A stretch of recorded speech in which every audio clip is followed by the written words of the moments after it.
अगदी ओठांनी सुद्धा खाता येतील इतके मऊसूत आणि दाणेदार असे बेसनाचे लाडू आज इथे आपण बनवून तयार केलेले आहेत। बऱ्याच जणांना बेसनचे लाडू खायला फारसं आवडत नाही, कारण हे लाडू खाताना टाळ्याला चिकटतात, त्याचबरोबर घशामध्ये दाटल्यासारखे होतात। पण जर का साहित्याचं अचूक प्रमाण घेऊन हे लाडू बनवले ना, तर हे लाडू अजिबात टाळ्याला चिकटत नाही, मस्त खुसखुशीत दाणेदार बनून तयार होतात। इथे सांगितलेलं साहित्याचं प्रमाण घेऊन जर का तुम्ही सुद्धा हे लाडू बनवले तर तुमचे सुद्धा लाडू अगदी पहिल्याच प्रयत्नात परफेक्ट बनून तयार होणार आहेत। तुम्हाला सुद्धा हे अतिशय खुसखुशीत दाणेदार टाळ्याला न चिकटणारे न रेलणारे मस्त गोल गरगरीत लाडू बनवायचे असतील तर हा व्हिडिओ शेवटपर्यंत पाहत राहा आणि आवडला तर व्हिडिओला लाईक करायला अजिबात विसरू नका। बेसनाचे खुसखुशीत आणि दाणेदार लाडू बनवण्यासाठी तुम्हाला एक गोष्ट लक्षात ठेवायची आहे, ती म्हणजे लाडू बनवण्यासाठी लागणारं सगळं साहित्य तुम्हाला घरातल्या एकाच वाटीने किंवा कपाने मोजून घ्यायचंय, म्हणजे मग तयार होणारे लाडू अजिबात बिघडत नाही, अगदी परफेक्ट बनून तयार होतात। तर इथे मी कपाच्या प्रमाणाने सगळं साहित्य मोजून घेणार आहे। तर या कपाने मोजून आपण 2 कप इतकं बेसन पीठ लाडू बनवण्यासाठी वापरणार आहोत। आता या पिठामध्ये काही गुठळ्या आहेत, त्यामुळे काय करायचं, हे पीठ आपल्याला सुरुवातीला चाळून घ्यायचंय। तर भांड्यामध्ये चाळणी ठेवलेली आहे आणि यामध्ये बेसन पीठ आपल्याला घालायचंय। बेसन पीठ आपल्याला छान असं चाळून घ्यायचंय, म्हणजे मग बेसन पिठाच्या गुठळ्या शिल्लक राहत नाही, मस्त त्याची फाईन पावडर आपल्याला मिळते। आणि बेसन पीठ असं चाळून घेतल्यामुळे बेसन पीठ भाजणं सोपं जातं, एकसारखं व्यवस्थित बेसन पीठ आपल्याला भाजता येतं। तर हे बघा, बेसन पीठ मी इथे चाळलेलं आहे। आणखीन 1 कप भर आपल्याला यामध्ये बेसन पीठ घालायचं आहे। तर आज इथे आपण हे अर्धा किलोच्या प्रमाणामध्ये लाडू बनवतोय, त्यामुळे मी इथे 2 कप इतकं बेसन पीठ छान असं चाळून घेतलेलं आहे आणि भांड्यामध्ये मस्त फाईन पावडर शिल्लक राहिलेली आहे, अजिबात यामध्ये बेसन पिठाच्या गुठळ्या राहिलेल्या नाहीयेत।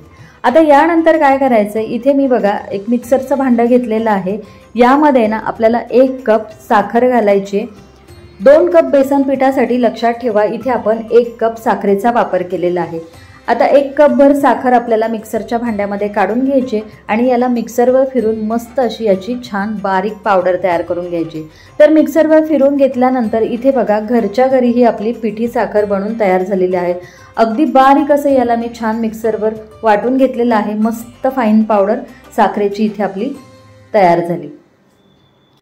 यानंतर बघा 2 कप बेसन पीठ, 1 कप साखर आणि त्यासाठी इथे मी घेतलेलं आहे पाऊण कप संपूर्णपणे वितळलेलं तूप।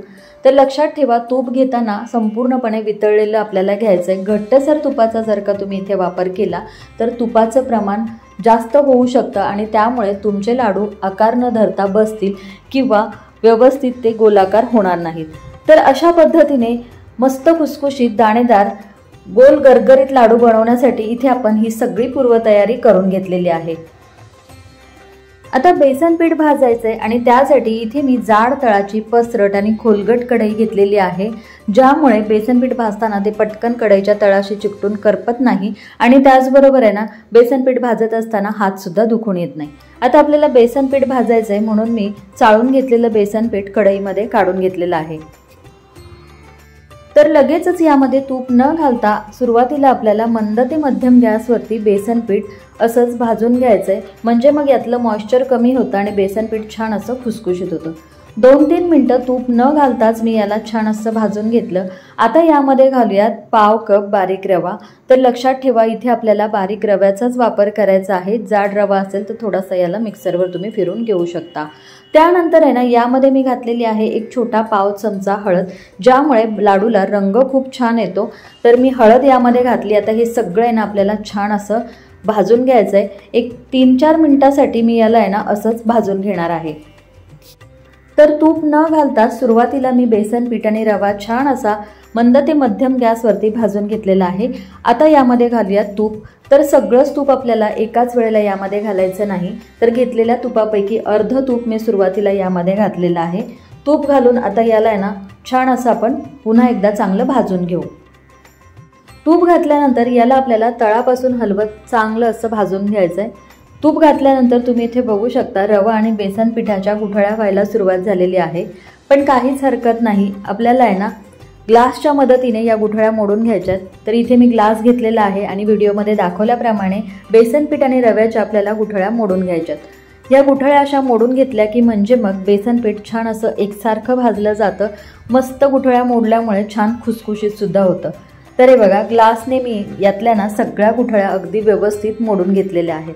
आता याला आहे ना तळापासून हलवत आपल्याला छान असं भाजून घ्यायचं आहे। तर तुम्ही इथे बघू शकता सुरुवातीपेक्षा आता बेसन पिठाचा रंग थोडासा बदललेला आहे आणि बेसन पीठ भाजलेल्याचा हलकासा सुगंध सुद्धा येतोय। छान असं भाजून घेतल्यामुळे मस्त खुसखुशीत बेसन पीठ होतं। आता आहे ना आणखीन थोडंसं तूप आपण यामध्ये घालूयात। तर सगळं तूप आपल्याला एकाच वेळेला एकदाच न घालता थोडं थोडं तूप घालत आपल्याला बेसन पीठ छान असं भाजून घ्यायचं आहे। तूप घातल्यानंतर याला मिक्स करून तळापासून आपल्याला हलवून घ्यायचं आहे आणि बेसन पीठ भाजत असताना ना कुठेही गॅस मोठा ठेवायचा नाही, मध्यम गॅसवरतीच आपल्याला छान खरपूस बेसन पीठ चांगलं भाजून घ्यायचं आहे। बेसन पीठ व्यवस्थित भाजलेलं असलं ना की लाडूसुद्धा चवीला छान लागतात, खुसखुशीत होतात। आता इथे बघा शिल्लक राहिलेलं जे तूप होतं ना ते सगळं तूप मी यामध्ये घातलेलं आहे। याला सुद्धा आपल्याला व्यवस्थित मिक्स करून घ्यायचं आहे आणि तळापासून हलवत आणखीन 5 ते 7 मिनिटं याला आपल्याला ना छान असं भाजून घ्यायचं आहे। आता हे बघा हे मिश्रण थोडंसं तुम्हाला पातळ किंवा सैलसर झाल्यासारखं वाटत असेल, पण घाबरायचं काहीच कारण नाही। जसं आपण याला परतत जाऊ ना तसं हे थोडंसं घट्टसर होत जातं। प्रत्येक वेळेला तूप घातल्यानंतर आहे ना मी याला 5 ते 7 मिनिटं भाजून घेतलेलं आहे आणि बघा मध्यम गॅसवरती छान असं हे बेसन पीठ भाजलेलं आहे। बेसन पीठ भाजलेल्याचा हलकासा सुगंध येतोय। त्याचबरोबर आहे ना सुरुवातीपेक्षा आत्ता बेसन पिठाचा रंग आणखीन थोडासा बदललेला आहे। बेसन पीठ चांगलं भाजून घेतलं ना की ते मस्त असं खुसखुशीत होतं आणि लाडूसुद्धा चवीला खूप छान लागतात।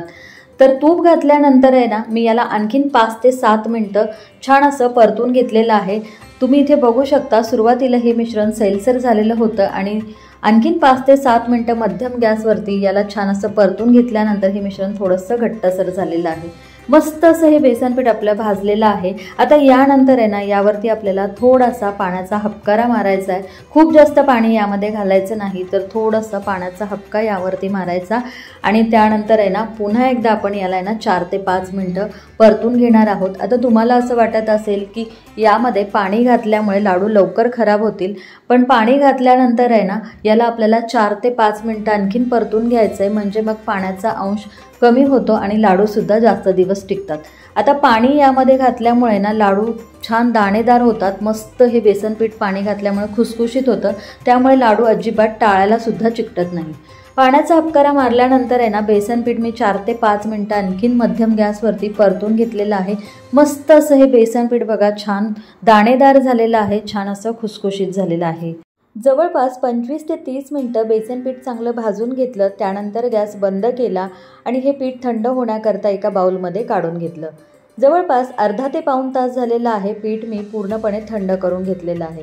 आता या पिठाला असं हाताने चुरून याच्या गुठळ्या आपल्याला मोडून घ्यायच्या आहेत। यातल्या गुठळ्या मोडून याला चांगलं मोकळं सुटसुटीत आपल्याला करून घ्यायचं आहे आणि त्यानंतरच मग यामध्ये आपल्याला पिठी साखर मिसळायची आहे।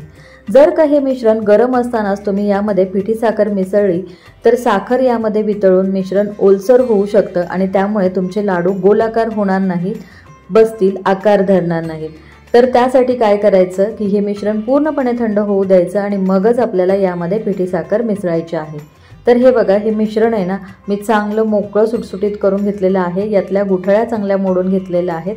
आता यानंतर काय करायचं आहे, यामध्ये आपल्याला ना 1 चमचाभर साखरयुक्त विलायची पावडर घालायची आणि त्यानंतर आहे ना मग आपण यामध्ये घालणार आहोत पिठी साखर। तर सुरुवातीला आपण जी साखर मिक्सरवर फिरून घेतलेली होती ना ती साखर मी यामध्ये आता घातलेली आहे।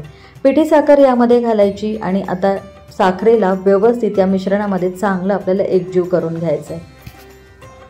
दोन्ही हातांनी व्यवस्थित मिक्स करत पिठी साखर चांगली या मिश्रणामध्ये एकजीव करून घ्यायची। तर जवळपास 5 ते 7 मिनिटं झालेली आहेत। पिठी साखर मी यामध्ये चांगली मिसळून घेतलेली आहे। पिठी साखर सगळीकडे व्यवस्थित मिक्स झाली की म्हणजे मग लाडूसुद्धा चवीला चांगले लागतात। तर हे बघा पिठी साखर यामध्ये मिक्स केल्यानंतर या मिश्रणाचा थोडासा रंगसुद्धा बदललेला आहे। आता हवं असेल तर तुम्ही आहे ना या मिश्रणामध्ये थोडेसे बारीक कट केलेले ड्रायफ्रूट्सचे कापसुद्धा घालू शकता। साखर मिसळून घेतल्यानंतर बघा मस्त मोकळं सुटसुटीत मिश्रण तयार झालं। आता लाडू बांधून घ्यायचे। तर बघा आपण घेतलेलं साहित्याचं प्रमाण अचूक असल्यामुळे हा मस्त असा गोल गरगरीत दाणेदार लाडू बनून तयार झालेला आहे। साहित्याचं अचूक प्रमाण घेऊन आणि सांगितलेल्या टिप्स जर का तुम्ही फॉलो केल्या तर तुमचे सुद्धा लाडू हे असे छान गोल गरगरीत आणि दाणेदार बनून तयार होणार आहेत। आपण घेतलेलं साखर आणि तुपाचं प्रमाण योग्य असल्यामुळे तुम्ही इथे बघू शकता लाडू किती छान गोल गरगरीत बनून तयार झालेला आहे। बऱ्याच जणांचे लाडू हातावर घेतल्यानंतर ते बसतात, आकार धरत नाहीत, गोलाकार होत नाहीत, पण हा लाडू तुम्ही इथे बघू शकता मस्त मौसूद झालेला आहे, छान गोलाकार बनून तयार झालाय। आता याच पद्धतीने शिल्लक राहिलेल्या सगळ्या मिश्रणाचे आपण एकसारखे छान गोलाकार लाडू बांधून घेणार आहोत। तर हे बघा, लाडूच्या वरती मी थोडेसे बदाम आणि काजूचे काप सुद्धा लावलेले आहेत जेणेकरून लाडू दिसायला सुंदर दिसतील। तर सगळे आपल्याला एकसारख्या आकाराचे मस्त गोल गरगरीत हे असे लाडू बांधून घ्यायचे आहेत। इथे मी हे लाडू बांधून घेतलेले आहेत आणि तुम्ही लाडू बघू शकता किती सुंदर, आकर्षक आणि मस्त मौसूद बनून तयार झालेले आहेत। यातला आहे ना एक लाडू मी तुम्हाला फोडून दाखवते म्हणजे तुम्हाला कळेल की लाडू किती छान खुसखुशीत आणि दाणेदार बनून तयार झालेत। तर हे लाडू पूर्णपणे थंड झाले की मग याला आपल्याला एखाद्या हवाबंद डब्यामध्ये स्टोअर करून ठेवायचे म्हणजे मग ते महिनाभर व्यवस्थित टिकतात। घेतलेल्या साहित्याच्या प्रमाणामध्ये जवळपास 16 ते 17 लाडू बनून तयार होतात। तर असे हे मौसूद, दाणेदार आणि अगदी तोंडात टाकताच विरघळणारे बेसन लाडू यंदाच्या दिवाळीला तुम्ही सुद्धा नक्की करून बघा आणि कसे झाले ते कमेंट्स बॉक्समध्ये कमेंट करून सांगायला अजिबात विसरू नका। तर पुन्हा भेटूया अशाच एका छानशा रेसिपी सोबत। तोपर्यंत धन्यवाद।